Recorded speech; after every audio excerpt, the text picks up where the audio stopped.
What's up, DNG? It's your boy DmantraTv, and today on this episode, we're gonna be watching interview with a hood serial killer by Tommy G. Man, let's stop all that talking. Let's go ahead and get into the video, man. Let's do it. Let's do it. Let's do it. Let's do it. Let's do it. Let's do it. Let's do it. Let's do it. Let's do it.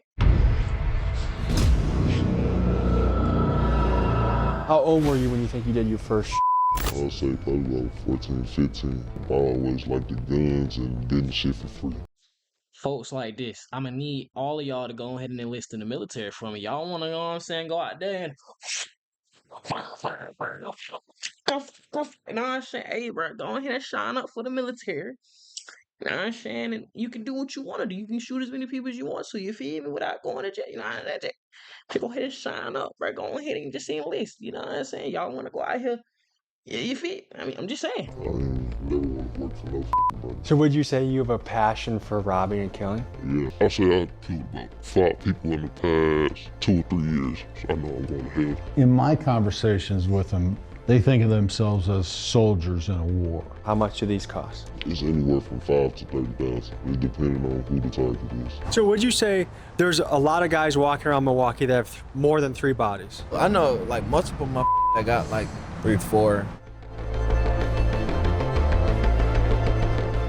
The FBI defines a serial killer as someone who has murdered 3 or more people. When we hear that, we traditionally think of white dudes like Jeffrey Dahmer or John Wayne Gacy that do freakish things to their victims. But after spending time in some of the most dangerous neighborhoods across America, I've developed a theory. I think there are many active serial killers in the country right now, and most of them are gangsters operating out of the hood. I mean, you've heard of them. The shooter, the guy that loves spinning the block. We hear about them in rap music all the time. And today, we meet with a guy who claims to be a hood hitman who engages in the business of murder for hire. And after months of FaceTiming with him, seeing him with new ghost gun, Man literally has his name as Hitman, bro.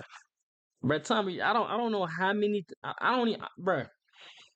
I don't know if you can keep dropping videos like this, man. The feds are on your case, buddy. It's over with. You got what they need. They say, oh, he run the folks that. Oh yeah, go ahead and hey, Tommy G, bro. Who that was? Give me the footage. You gonna confiscate all that footage, man. I don't know, bro. This is risky business, man. I don't know about this one, man. It's just blatantly just out there like that. It's crazy. I mean, nearly every time we speak, and hearing the details about hits that I feel only an insider would know, I suspect this guy might be for real. So join me today as we step into the mind of an alleged hitman and meet the underground gunsmith who builds him untraceable weapons for the job. But first, folks, a quick word from the sponsor of today's episode. Folks, it is a wild world out there. The problem is a lot of the security companies out there are the number one that keep it monitored first. These guys a bunch on the phone. I think they're real at what they say they do, but we're gonna figure that out together on this journey. Let's get them.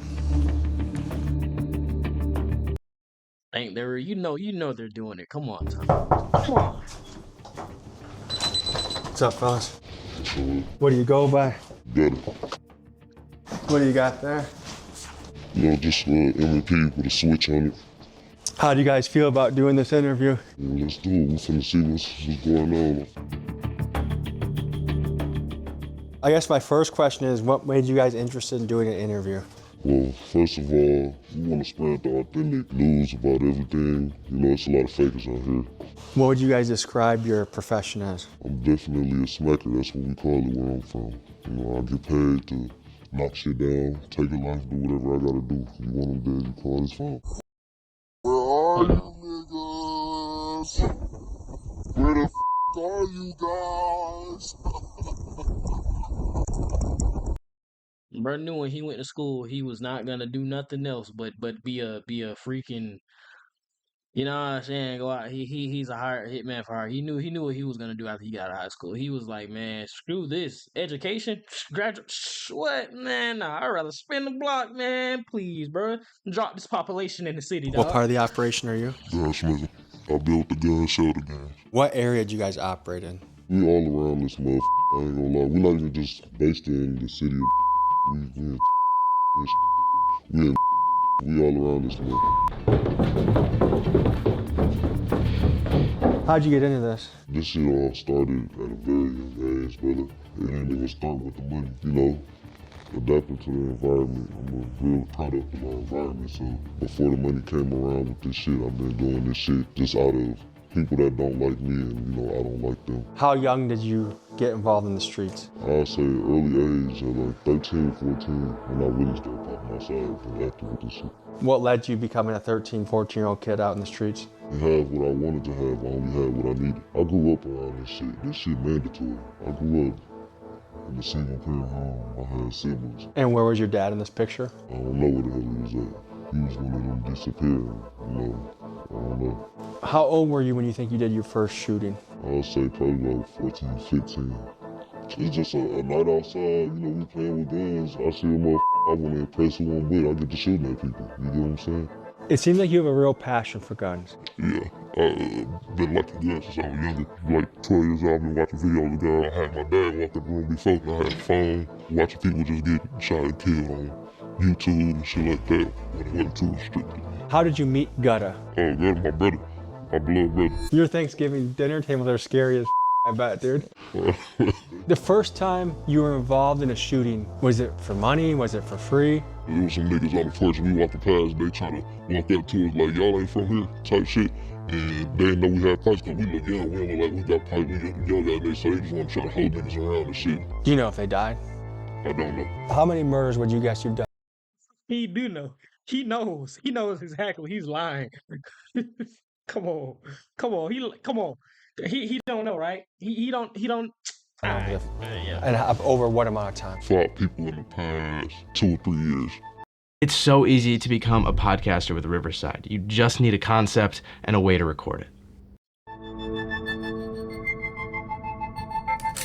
Tell me how this career started. It started where people know we getting shit done with the people that we already into it with ourselves. These niggas get up so much. You know, damn, we need some help. You get what I'm saying? This shit started around 17 and 16 and shit, where the money started coming in about this shit. There's some niggas out here that's scared of people they're into it with. There's some niggas that's out here not trying to run into them people. They scared of jail. They don't know how to get away with shit. I'm gonna do that. You know what I'm saying? We doing this shit. No devices in the car. We covering up. We doing make every precaution we gotta make. How do you know who it is that you're taking out? I did a real good study of details before I go out there and just start with people. You don't want innocent bystanders for no reason. They ain't the ones that's paid for it. Mostly, are you taking out other street dudes? Yes, that's 99%. Tell me about your first murder for hire. I think I was like 17, 18. I got 6 bands out of it. Is there a particular hit you remember very well?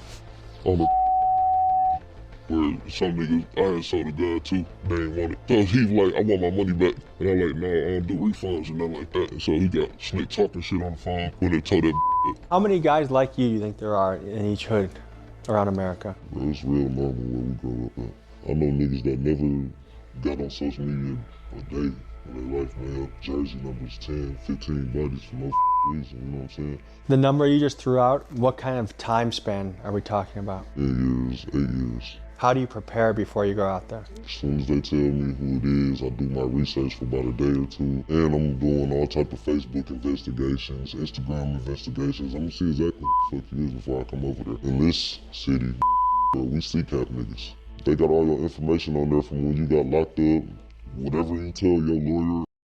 What? These are educated hitters. Nah, See, they're dangerous. That's some different stuff. They're not just crash dummies. They're not crashing. They're not just going out. They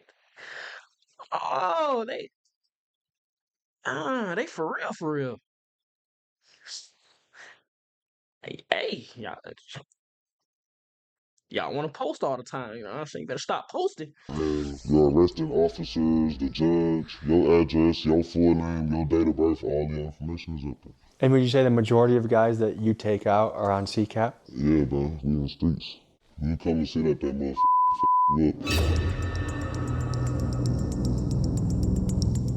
So we talked a lot about this happening on foot in front of a house. Do you guys actually ever go into someone's house? Yeah, see, that's a situation where some of these niggas don't like to come outside, so we gotta come in that bitch. How do you get into someone's house? Bro, we kick doors, all type of shit. You wanna play inside the house games, we'll put a on your ass. That's how niggas is. Niggas think with their dick all the time. So you have a honeypot situation? A lot of them. All she wants is a little piece of change. Isn't that a pretty big witness at the crime? She ain't gonna say shit.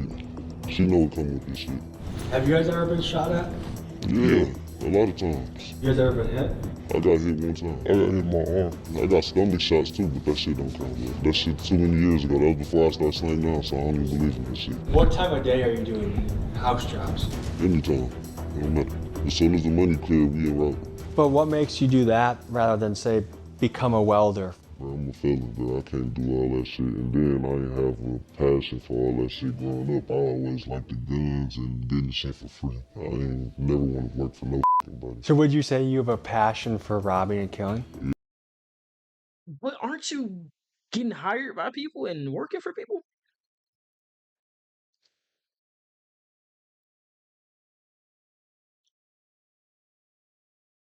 I don't know, man.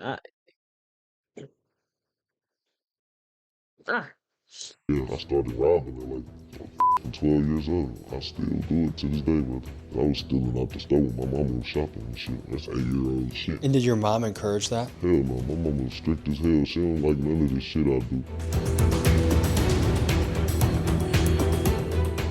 Can you give us an estimate of how many murder scenes you think you've seen in your career? Hundreds and hundreds. What is the legal definition of a serial killer? A serial killer is a person that kills in a series and not as opposed to like a mass murderer who walks into a school or a church and shoots as many people as they can. How many bodies does someone have to be considered a serial killer? You know, I would say that you have to have more than 2 or 3, 4. So this is one of those stories that's really hard to verify. Fentanyl dealers, hey, send me the fentanyl. I can see it on FaceTime. It's easy. Every time I call this guy, he has a new ghost gun. The last time I called him, he had a rapper's chain that he had, I guess, stolen by force at gunpoint. So he definitely does shit. The question is, are his numbers inflated? So we're gonna talk to some street guys that I think can give us some clarification that maybe this guy's legit, maybe he's not, because I really don't know in this story. Many men wish death on me. What's up, big dog? Nike Tech today. What's up, Jay Grits? How you doing, brother? Good to meet you. certified trapper.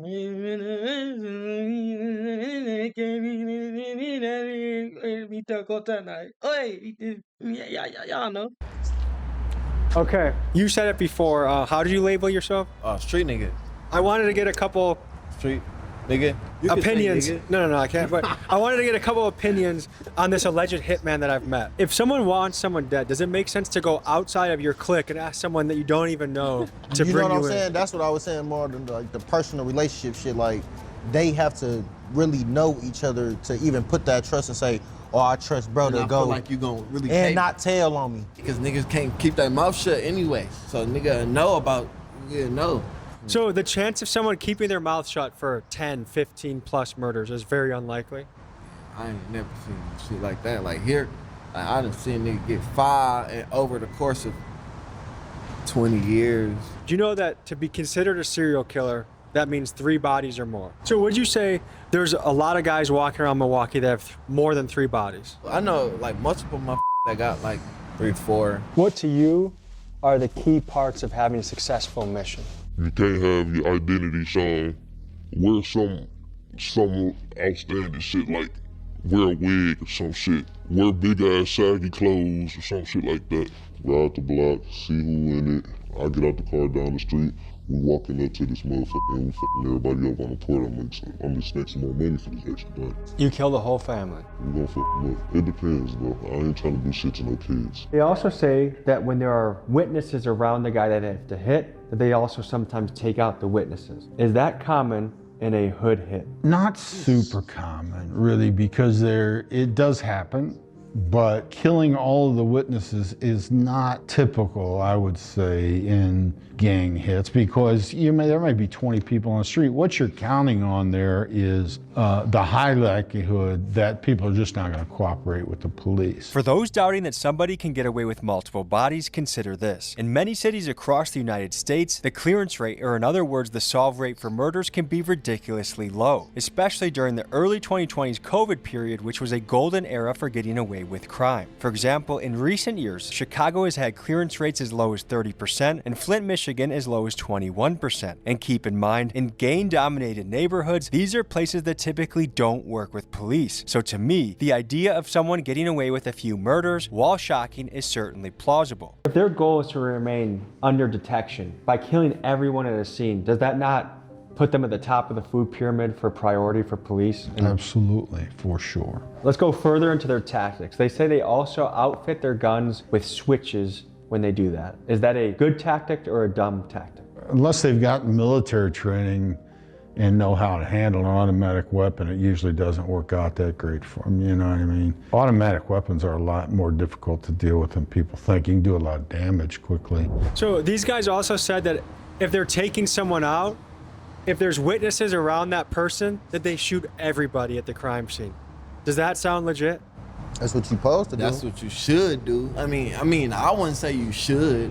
I mean, it's not what you should do, but if you want to get away, that's the way. I feel like that turns a one shooting into a mass shooting. Exactly. You don't think that brings a lot more attention to the scene? It probably do, but it's a murder already, so what do we care? How much do these cost? It's anywhere from 5 to 30,000. It depends on who the target.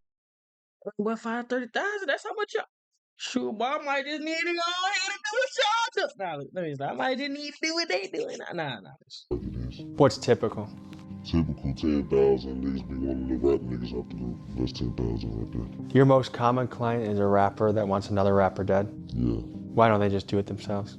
It's a lot of people that feel like they too noticeable. They know me, or they scared, or I ain't trying to go risk my freedom for this shit. And, you know, it's a ballpark of excuses, bro. But I don't give a fuck what's going on unless I want my money. You know what I'm saying? How do they communicate with you? It's usually through FaceTime because that's the most untrackable thing. If it's some out-of-state shit and I gotta go out-of-state for some shit, but really it's a pull up, bro. I'll chop it up with you. You'll travel out of state to do this? Yeah, but I need a deposit.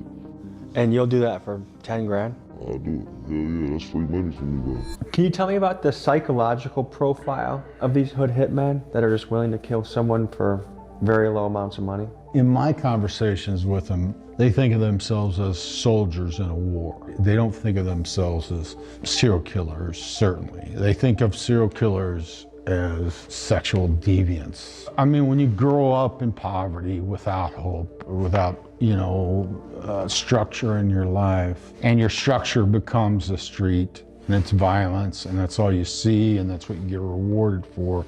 In fact, I would argue places like the west side of Chicago, the south side of Chicago are war zones in a lot of ways. It becomes glorified inside the community, inside of those tight-knit circles, the people you're looking up to. If you're a 10, 11-year-old kid, the guys you're looking up to may be, unfortunately, the 17, 18-year-old guys, and that's what they're talking about, putting this guy down, running up on these guys and that, and it starts to become, and then you see it, and if you grow up in Garfield Park, and you haven't seen a dead body by the time you're 12 or 13, you are an anomaly. These guys are really, for all intents and purposes, are serial killers. That put guys in prison who killed more people than most serial killers. How have ghost guns changed the game in your business?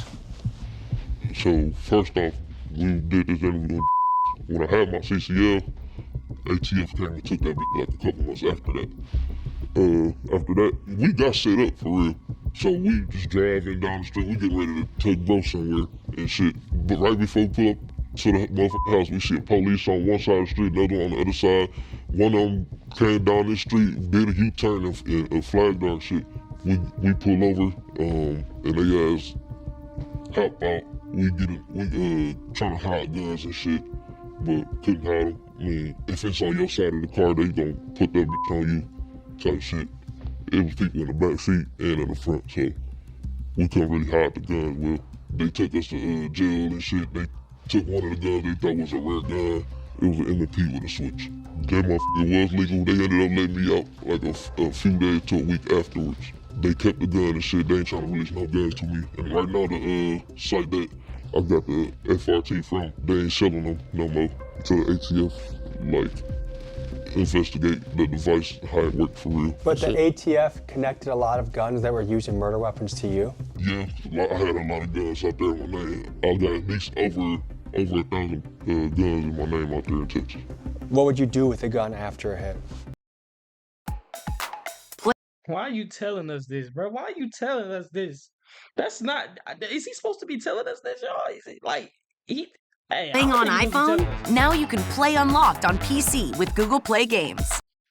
Immediately sell it and be posted before the shit even happened. I'll have motherfuckers lined up for like the next day or the same day, and it'll already be sold. They also say they ditch guns in bodies of water, or they break the guns down, scramble the parts, and resell the different assembled guns to YNs. Do you think that is a good strategy to get rid of the guns?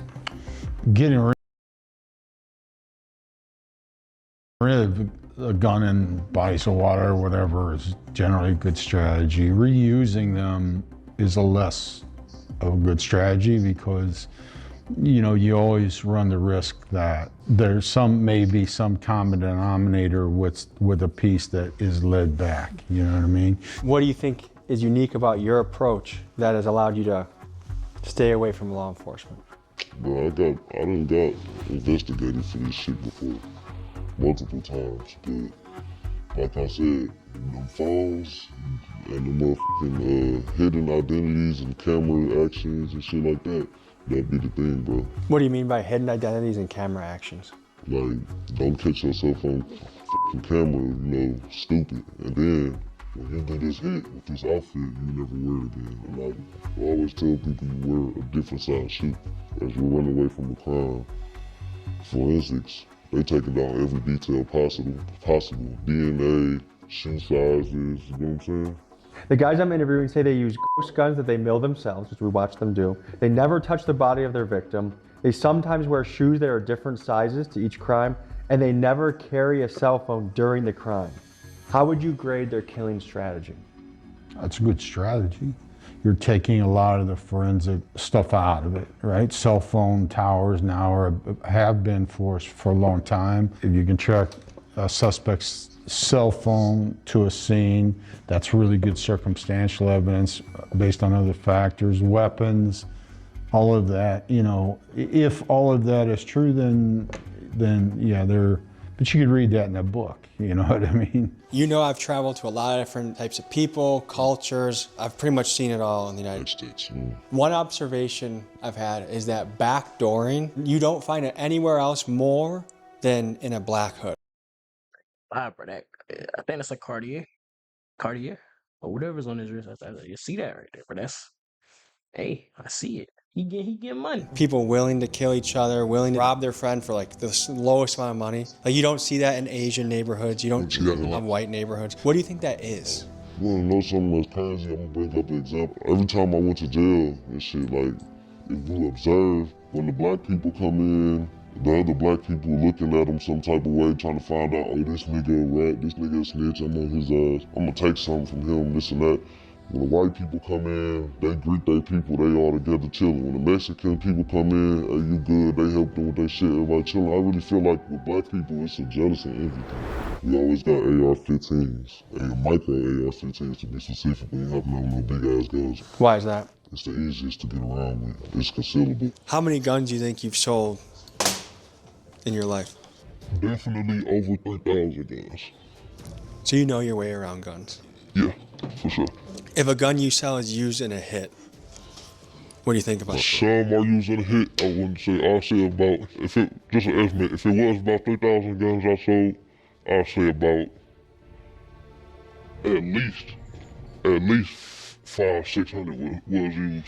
Because of time constraints, we cannot show this full video on YouTube. But if you would like to see this whole video, raw and uncut on Patreon, use code AR15 for 50% off your first month on the site. Thank you and enjoy. Now back to the episode. We saw with our own eyes ghost guns and the milling of those guns.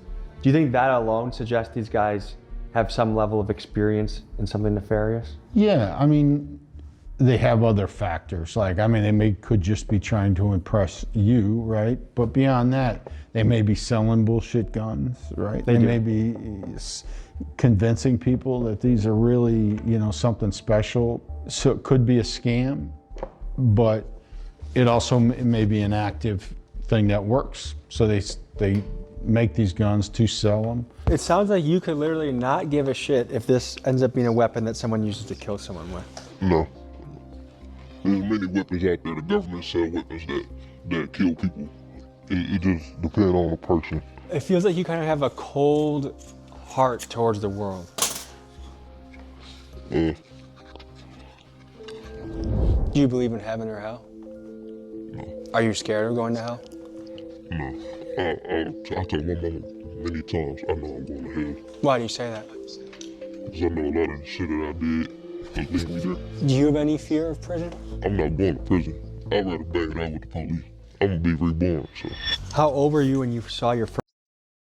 Oh, hey, his brother said, nah, I ain't going to prison. I ain't going. He know what's going on. He said, nah, I ain't going to prison. Nah, I'd rather say, nah, I have a standoff.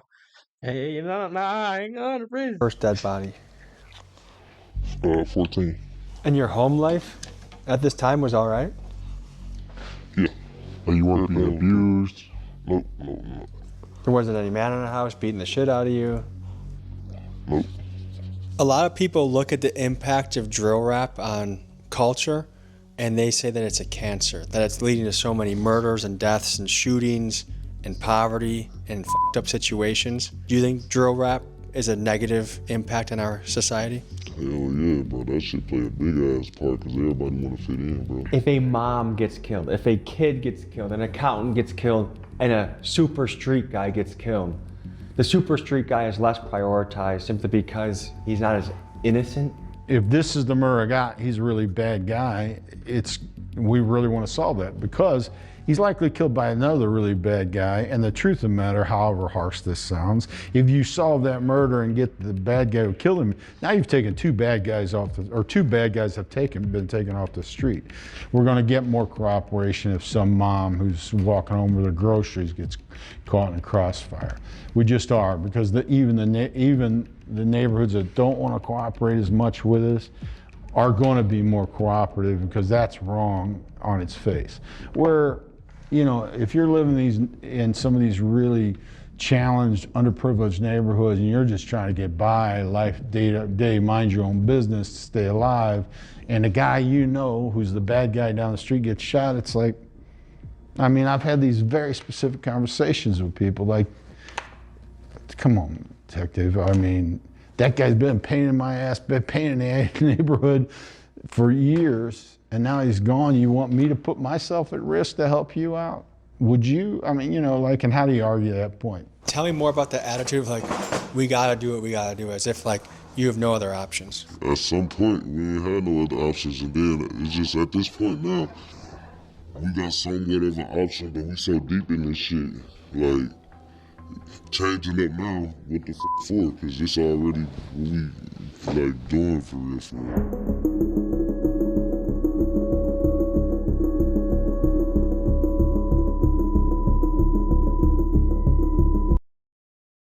My question is, how the heck you make a ghost gun? Like what y'all how do you even do that? What's the process? So your neighbors must hear a lot of strange noises coming from your house. Yeah, probably. Do you live in situations like duplexes or apartments where you have neighbors that can hear through the walls? A lot of the banging shit, I do it in a closed door far back of the house where people can't really hear. Man, most of the time, I probably do this shit in the garage or something. Would you feel bad if you killed me? I wouldn't kill you. Why not? What if someone paid you to do it? I'll kill them for trying to pay to do it. My dog. So obviously we don't want anyone to die in the filming of this video. Man, please, but they give you 10,000, bro. Time he gone. Stop playing, bro. They get that man 10,000, bro. Time he gone. So we're gonna do a recreation. I asked them to simulate what does a real life call look like if you're negotiating a hit. So what you're about to see is that. When who's that? Yo, what I was finna say, hey, I got a big move going on, man. It's a lot of money on the floor right now. I need y'all to meet me at the big house. Alright, bet. So what's the way? We on the way. Alright, bet. Make y'all wait. Be here in like 5 minutes. Yeah, now we go. What's that word, brother? Yo, brothers. What's going on? We chillin', man. What we talking about tonight? Man, I got action for you boys. So, shit. I've been getting this nigga name, shit, dick. This nigga been running off and shit, though. Yeah, cause people be on and shit. But I think he really be at his big house on shit. I'm finna show you a picture, matter of fact. Yeah. Here you go, right here. Got a couple of them. Let's see how page where this nigga from. Oh, yeah. I know him from around the way, brother. You do? You be cool. See me at the address. What's his last name? It's safe. Well, his address right here. So what the fuck, like, what really happened though? I've been getting this nigga on dick, but I've been throwing extras on everything that I've been giving the nigga. He ain't paying that pay. He ain't paid back. So how much we talking, man? Man, we talking about 20 bucks. 20 bucks? How about 25, man? We could do 22.50. Nah, we sticking with the 25 or you gonna be done with the birdie yourself. 25, you got it. Alright, what's up? I got you soon as the business done. Alright. Don't play with that money, man. You know how this shit get. What is it like taking someone's life? It's really normal. But it's gonna be on your mind all the time. When you take a motherfucking life, like same day, next day, your ass don't wanna really go outside. You gonna feel like weak. Like, damn, why I do this to this motherfucker? But you feel regret usually for the day or two after? Yeah, cause you gonna see your family online crying and shit. And some of these people you might not even know you can really be related to. Cause it happened before. Has there ever been a job that's haunted you or woken you up at night thinking about it? I ain't gonna say it woke me up at night, but I do think about shit all the time. I be thinking about that shit sometimes. Because it be some of these people that I knew personally, like you said, I was like, damn, but I needed the money. It's backdoor as a bitch, but I grew up around backdoor ass shit. What do you think about that somebody's life was Sorry, y'all. Freaking eyes, bro. It's early. It's worth very early. money for you?